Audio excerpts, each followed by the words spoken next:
പ്രിയ സജ്ജനങ്ങൾക്ക് ഏവർക്കും രാമായണ മാസത്തിലേക്ക് സ്വാഗതം. ശ്രീരാമചന്ദ്രൻ വിജയിക്കട്ടെ. സീതയെ കാട്ടിലേക്ക് അയക്കണം.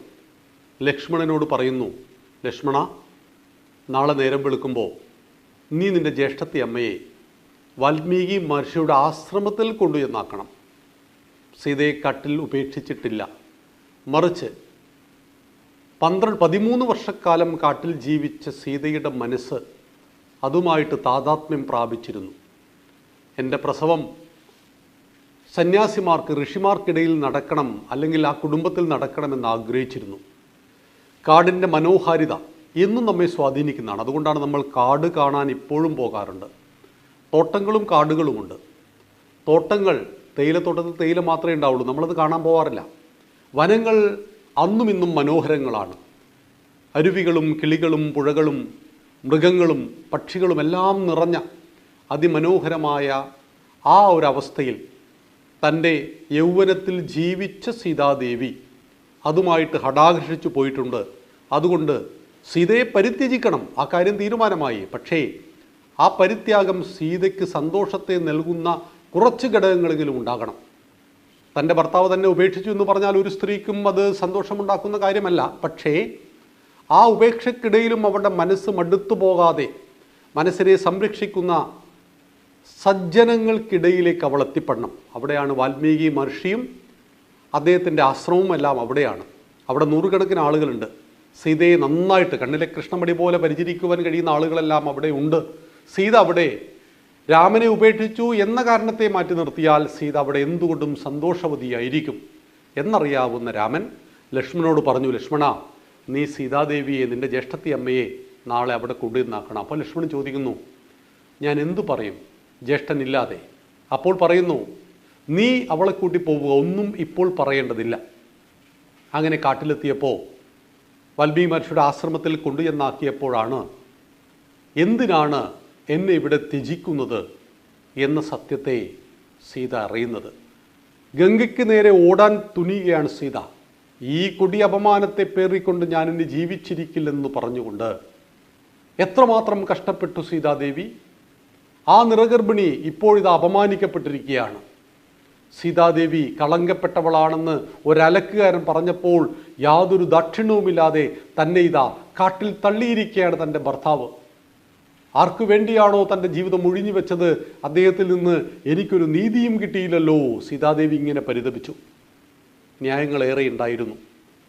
പക്ഷേ ആ സമയത്ത് ലക്ഷ്മണൻ പറയുന്നുണ്ട്, അമ്മയുടെ വയറ്റിൽ ജനിക്കുന്ന മക്കൾ, രാമൻ്റെ രാജധർമ്മം, ഈ കാര്യങ്ങളെല്ലാം ആ വൈകാരിക നിമിഷത്തെ ഒന്ന് കടന്നു കിട്ടിയപ്പോൾ സീതാദേവി ചിന്തിക്കുകയാണ്. പലപ്പോഴും വിഷയങ്ങൾ അങ്ങനെയാണ്. വികാരങ്ങൾ പ്രവർത്തിക്കുമ്പോൾ വിവേകം ഉണരില്ല. അതുകൊണ്ടാണ് ഗീതയിൽ ഭഗവാൻ പറയുന്നത്, ക്രോധാത് ഭവതി സമ്മോഹ. ക്രോധത്തിൽ നിന്ന് സമ്മോഹം, അറിവില്ലായ്മ. സമ്മോഹാത് സ്മൃതി വിഭ്രമ, അറിവില്ലായ്മയിൽ നിന്ന് ഓർമ്മക്കുറവ്. സ്മൃതിഭ്രംശാത് ബുദ്ധിനാശോ, ഓർമ്മക്കുറവിൽ നിന്ന് ബുദ്ധിനാശം. ബുദ്ധിനാശാത് പ്രണശ്യതി, ബുദ്ധിനാശം സർവനാശം. അതുകൊണ്ടാണ് ക്രോധം വരുമ്പോൾ ആരോടാണ്, എപ്പോഴാണ്, എങ്ങനെയാണ് സംസാരിക്കുന്നത് ഒക്കെ നമ്മളോട് മറന്നു പോകുന്നു. പരിസരം മറന്നു പോകുന്നു. പറയാൻ പാടില്ലാത്ത വാക്ക് പറഞ്ഞു പോകുന്നു. മറ്റുള്ള മനസ്സിനെ അതെങ്ങനെ വിഷമിപ്പിക്കുമെന്ന് നാം ചിന്തിക്കാതെ പോകുന്നു. ഇതൊക്കെ ക്രോധം വരുമ്പോഴാണ്. ആ വികാരങ്ങൾക്ക് അടിമപ്പെട്ട അവസ്ഥയിൽ നിന്ന് അല്പം സമയം കഴിഞ്ഞാൽ നമ്മുടെ മനസ്സ് ഒരു പക്വതയാർന്ന ചിന്തയിലേക്ക് എത്തപ്പെടുന്നു. തന്നെ എന്തിനായിരിക്കും തൻ്റെ ഭർത്താവ് ഉപേക്ഷിച്ചത്? എന്താണ് രാജധർമ്മം? ഇത് കൃത്യമായിട്ട് അറിയാം. രാജാവിൻ്റെ മകൾ കൂടിയാണ് സീതാദേവി. സീതാദേവി വിചിന്തനം ചെയ്തു. ഒരു ഭാഗത്ത് രാജധർമ്മവും മറുഭാഗത്ത് ഭർത്തൃധർമ്മവും. ഭർത്താവും രാജാവും തമ്മിൽ സംഘർഷം നടന്നാൽ ആരാണ് വിജയിക്കേണ്ടത്? അത് രാജാവ് തന്നെയായിരിക്കണം. രാജാവ് തോറ്റുപോയാൽ രാജ്യം തോറ്റുപോകും. ഭർത്താവ് തോറ്റുപോയാൽ കുടുംബം മാത്രമേ തോറ്റുപോകുള്ളൂ. ഒരു കുടുംബത്തിൻ്റെ ഉള്ളിലെ വിഷയമായിട്ട് അത് ഒതുങ്ങും. പക്ഷേ രാജാവ് ധർമ്മ വ്യവസ്ഥിതിക്കെതിരെയാണ് എങ്കിൽ രാജാവ് തോറ്റുപോയാൽ രാജ്യം തോറ്റുപോകും. അതുകൊണ്ടാണ് കല്യാണത്തിന് മുമ്പ് ഒന്ന് പ്രസവിച്ചു കുന്തിദേവി. നമുക്കൊരിക്കലും അംഗീകരിക്കാൻ കഴിയില്ല. ഭാരതത്തിന് ഒരിക്കലും അത് അംഗീകരിക്കാൻ കഴിയില്ല. അത് അന്നും ഇന്നും വിവാഹം കഴിക്കാത്ത പെൺകുട്ടി പ്രസവിക്കുന്നു എന്ന് പറഞ്ഞാൽ ഒരിക്കലും അംഗീകരിക്കാൻ കഴിയില്ല. കല്യാണത്തിന് മുമ്പ്, വിവാഹത്തിന് മുമ്പ് രാജകുമാരി പ്രസവിച്ചു എന്ന് ലോകമറിഞ്ഞാൽ ആ രാജ്യത്തിൻ്റെ അവസ്ഥ എന്താണ്? തനിക്കേറെ പ്രിയപ്പെട്ട കർണനെ പെട്ടിയിലാക്കി ഒഴുക്കേണ്ടി വന്നത് അതുകൊണ്ടാണ്. യാതൊരു നിർവാഹവും ഉണ്ടായിരുന്നില്ല കുന്തി ദേവിക്ക്. മഹത്താ ത്യാഗമാണ് കുന്തി ദേവി പിന്നീട് നമ്മളെ പഠിപ്പിക്കുന്നത്. ആലോചിച്ച് നോക്കൂ, ഈ ഒരു പാപം കുന്തി ദേവി ചെയ്തിട്ടുണ്ട്, പക്ഷേ ഒരു നിർവാഹവുമില്ലാത്ത അത് ചെയ്യേണ്ടി വന്നതാണ്. ആ കുന്തി ദേവിയുടെ രണ്ടാമത്തെ പുത്രൻ ഭീമസേനൻ ഗാന്ധാരിയുടെയും ധൃതരാഷ്ട്രയുടെയും 100 മക്കളെ തല്ലിക്കൊന്നു. യുദ്ധം അവസാനിച്ചപ്പോൾ 18 ദിവസം നീണ്ടുന്ന യുദ്ധത്തിനൊടുവിൽ വിജയം പാണ്ഡവർക്കൊപ്പമായിരുന്നു. വിജയിച്ചവർക്ക് രാജമാതാ പദവിയിലേക്ക് വരേണ്ടത് കുന്തി ദേവിയാണ്. യുധിഷ്ഠിരൻ തൻ്റെ അമ്മയുടെ കാൽക്കീഴിൽ രാജ്യം വെച്ചുകൊണ്ട് പറയുകയാണ്, അമ്മ കാട്ടിലും മേട്ടിലും ഞങ്ങളെയും കൊണ്ട് അലഞ്ഞു, ഇനി ഒരു അലച്ചിലില്ല, അമ്മയ്ക്ക് വേണ്ടി ഞങ്ങളിതാ രാജ്യം നേടിയിരിക്കുന്നു. സുഖസുന്ദരമായിട്ട് രാജമാതാവായിട്ട് അമ്മയുടെ ആജ്ഞ അനുസരിച്ചുകൊണ്ട്, അമ്മയുടെ ആജ്ഞ പ്രാവർത്തികമാക്കുവാൻ പ്രവർത്തിച്ചുകൊണ്ട് ഞങ്ങളിവിടെ ജീവിക്കാം എന്ന് പറഞ്ഞപ്പോൾ ഗാന്ധാരിക്കും ധൃതരാഷ്ട്രക്കും ഒപ്പം അവരെ പരിചരിക്കുവാൻ കാട്ടിൽ പോവുകയാണ് കുന്തി. കുന്തി എന്ന് പറഞ്ഞൊരു വാക്കുണ്ട്. എൻ്റെ രണ്ടാമത്തെ മകനാൽ ഈ അമ്മയുടെ 100 മക്കൾ കൊല്ലപ്പെട്ടു. അന്ത്യേഷ്ടി കർമ്മത്തിന് ആരുമില്ല. ആ അച്ഛനും അമ്മയ്ക്കും വേണ്ടി, അവരെ പരിചരിക്കുവാൻ വേണ്ടി, അവർക്കൊപ്പം എനിക്കേത് രാജ്യത്തേക്കാൾ വലുതാണ് ഇവർക്കൊപ്പമുള്ള താമസം എന്ന് പറഞ്ഞുകൊണ്ട് കാട്ടിലേക്ക് പോയി കാട്ടു തീയിൽപ്പെട്ട് 3 പേരും വെന്തും മരിച്ചു പോകുന്നു എന്ന് പറയുമ്പോൾ അവിടെയുള്ള ത്യാഗം ഏതെന്ന് ആലോചിച്ച് നോക്കൂ നിങ്ങൾ. നമുക്ക് ആലോചിക്കാൻ കഴിയണം. മഹാഭാരതത്തിൽ നിന്ന് ഈ ഒരു ഭാഗം കുന്തി ദേവിയുടെ മഹാത്യാഗം. ഒരു തെറ്റുപറ്റിയിട്ടുണ്ട് കുന്തി ദേവിക്ക്, കല്യാണത്തിന് മുമ്പ് പ്രസവിച്ചു, തെറ്റ് തന്നെയാണ്.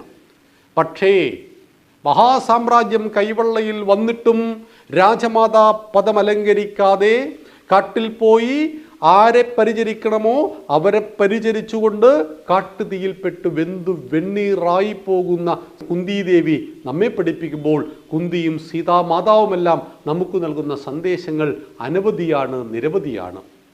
സീതാദേവി വിചിന്തനം ചെയ്തു. വൈകാരിക നിമിഷങ്ങൾ കടന്നു കിട്ടിയപ്പോൾ തൻ്റെ ഭർത്താവ് കേവലം ഒരു ഭർത്താവ് മാത്രമല്ല, ലോകത്തിന് മുഴുവൻ മാതൃകയായ അയോധ്യാപുരിയിലെ രാജാവാണ്, കോസല സാമ്രാജ്യത്തിൻ്റെ ചക്രവർത്തിയാണ് തൻ്റെ ഭർത്താവ്. അതുകൊണ്ട് ഭർത്തൃധർമ്മമാണ് ഒന്നാമത്തെ ധർമ്മം. ആ ധർമ്മത്തിന് വേണ്ടി എന്നെ ത്യജിച്ചതിൽ ഞാൻ സന്തോഷവതിയാണെന്ന ആ ഭാവത്തിലേക്ക് ഉയരുന്ന സീതയെയാണ് വാൽമീകി മഹർഷിയുടെ ആശ്രമത്തിൽ നാം കാണുന്നത്. മഹർഷി സ്വീകരിച്ച് സീതയെ കൊണ്ടുപോകുന്നു. സീതയോട് പറയുന്നു, ഞാൻ നിനക്ക് പുതിയൊരു പേര് നൽകുന്നു, ലക്ഷ്മി എന്നാണ് നീ ഇവിടെ അറിയപ്പെടുക. യഥാർത്ഥ പേര് തന്നെ, ഉചിതമായ പേര് തന്നെയായിരുന്നു. മഹാലക്ഷ്മിയാണല്ലോ സീതാദേവി.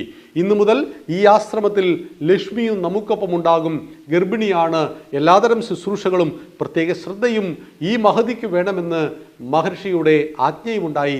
സന്തോഷത്തോടുകൂടി വളരെ ഭംഗിയായിട്ട് മാൻപേടകളും മുയലുകളും വന്യമൃഗങ്ങളും ഘോരമൃഗങ്ങളും എല്ലാം ഒന്നിച്ചു ജീവിക്കുന്ന പ്രകൃതിയുടെ മനോഹരമായ ആവാസ വ്യവസ്ഥതയിൽ ആ കാടിൻ്റെ മധ്യത്തിലുള്ള വാൽമീകി മഹർഷിയുടെ ആശ്രമത്തിൽ സീതാദേവി എത്തിയിരിക്കുന്നു.